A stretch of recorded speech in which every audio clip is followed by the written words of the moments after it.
Assalamualaikum warahmatullahi wabarakatuh. Ketemu lagi konco-konco dulur-dulur bolo-bolo dengan Rakluen. Bagaimana kabar Anda semua? Semoga selalu sehat dan bahagia ya.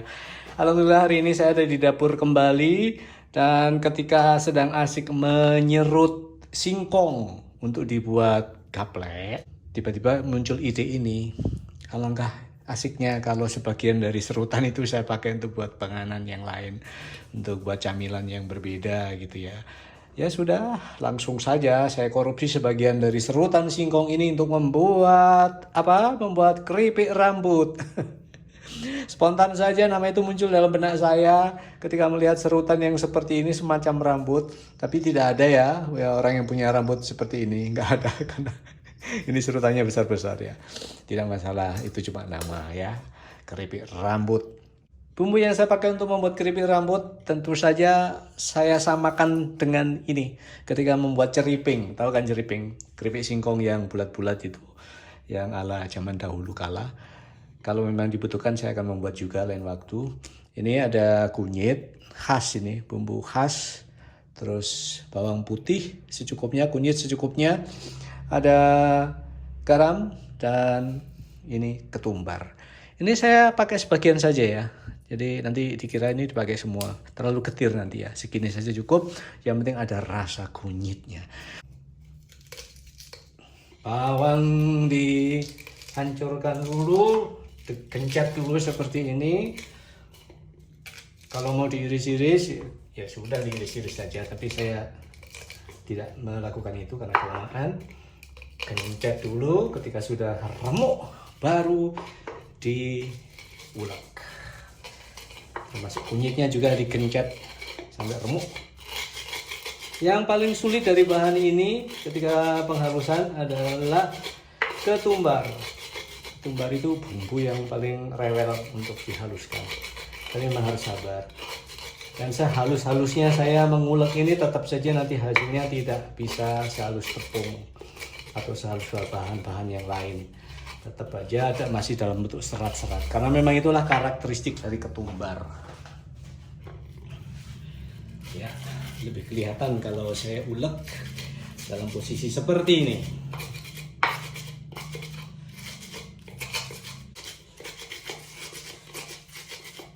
Ini yang saya maksud tadi, bawang putih dan kunyit sudah hancur, tapi tumbar cuma terbelah-belah begini, tidak masalah wis.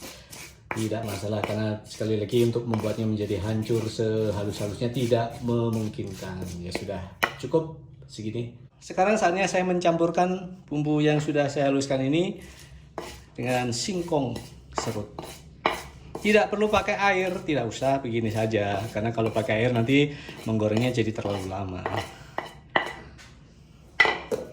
Nah, cukup begini. Mudah-mudahan tidak keasinan ya. Karena tadi saya mengambilnya cuma pakai rasa, tidak pakai takaran. Setiap kali memasak saya memang tidak pernah pakai takaran untuk membubuhkan bumbu-bumbu apapun. Tak kira-kira aja.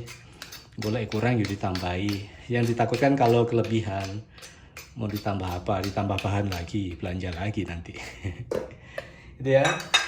Kalau tangan memang tidak terbiasa menyentuh bawang dan lain-lain yang berakibat tangan atau panas, ya dihindari saja pakai sarung tangan atau bagaimana. Kalau saya sih insya Allah tidak, karena yang biasanya panas itu cabai. Kalau cabai sudah pernah merasakan ketika mengupas cabai merah besar itu, sejam kemudian berasa tangan saya seperti terbakar. Sejak itu saya lebih hati-hati lagi ketika mengupas cabai atau membelah cabai. Kalau bawang putih insya Allah tidak ya. Tapi sesegera mungkin setelah ini tercampur rata, saya akan cuci tangan sebersih-bersihnya. Begitu saja. Nah, sudah tercampur kan ya? Saatnya tentu saja adalah menggoreng. Ini kalau dicicipi rasanya sudah sedap. Cuman karena bumbunya mentah, otomatis ada sengak-sengak sedikit. Nanti kalau sudah masuk penggorengan, wah aromanya luar biasa.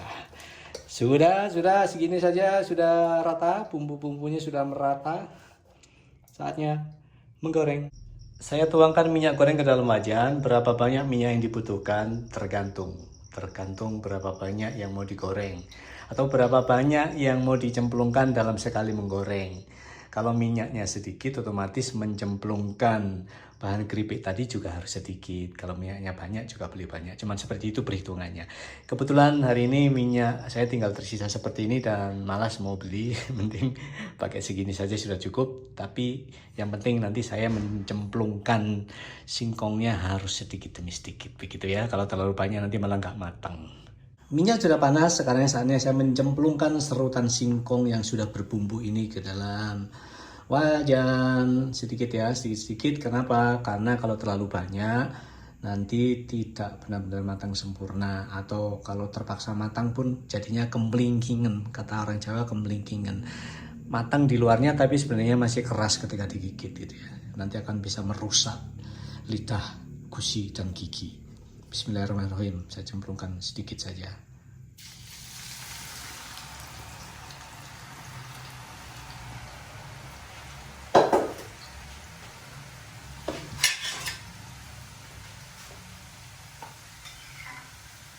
Seperti ini jadinya ketika sudah dicemplungkan ke dalam wajan.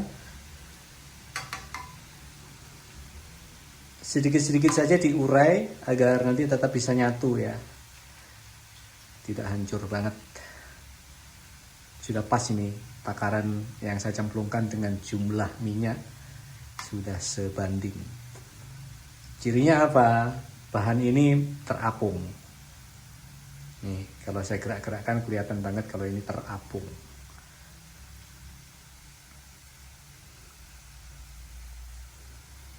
Sampai setengah matang kemudian dibalik.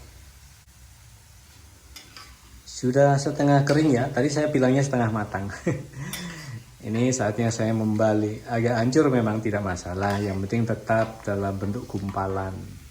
Yes, sukses. Ini sedikit mengumpal, segera diurai saja. Api sedang-sedang saja, jangan terlalu besar agar pematangannya sempurna, pengeringannya sempurna. Kalau terlalu besar nanti hangus dan di dalamnya belum matang. Pakai serutan yang sekecil ini memang sangat menguntungkan. Pematangan ininya, pematangan singkongnya jadi lebih cepat. Saya kontrol api, saya perkecil lagi. Ditunggu sampai benar-benar kering. Ini hasilnya nanti akan sangat renyah, kriuk-kriuk. Nah, ini sudah kelihatan. Dibalik-balik secukupnya agar ciri khas gumpalannya tetap terjaga. Jangan sampai gosong ya. Bismillah, ini kelihatannya sudah harus saya angkat karena sudah mau menguning. Bukan menguning, coklat, kecoklat-coklatan. Nah, jadilah keripik rambut ala Rakluen. Bismillahirrahmanirrahim.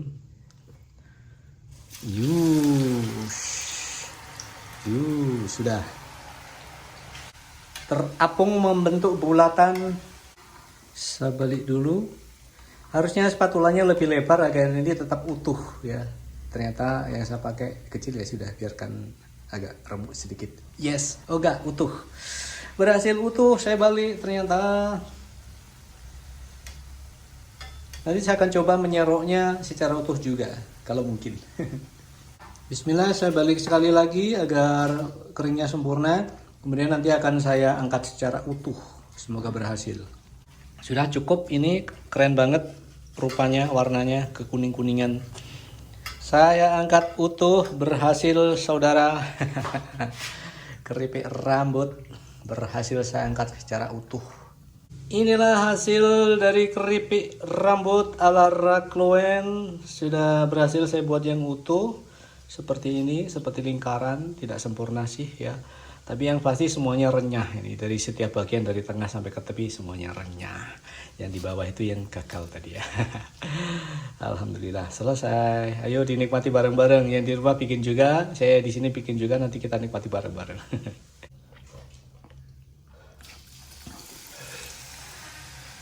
Ya cukup, sambil menyemplungkan bagiannya ketiga, saya sudahi proses pembuatan keripik rambut hari ini.